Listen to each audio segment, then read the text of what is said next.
بسم اللہ الرحمن الرحیم۔ السلام علیکم ورحمۃ اللہ وبرکاتہ۔ دن بھر کی نحوست اور سستی سے کیسے نجات حاصل کریں؟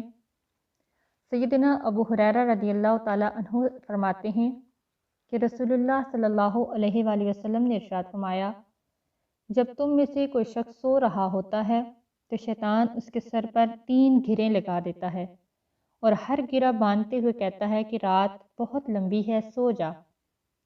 لیکن اگر وہ شخص بیدار ہو جائے اور اللہ کا ذکر کرے، یعنی نیند سے بیدار ہونے کی دعا پڑھے، تو اس کی ایک گرہ کھل جاتی ہے۔ پھر اگر وہ وضو کرتا ہے تو دوسری گرہ بھی کھل جاتی ہے، اور پھر اگر نماز پڑھتا ہے تو تیسری گرہ بھی کھل جاتی ہے۔ اسی صورت میں صبح کے وقت وہ چاق و چوبند اور خوش مزاج رہتا ہے، ورنہ دن بھر نحوست اور سستی میں رہتا ہے۔ جزاک اللہ خیرہ۔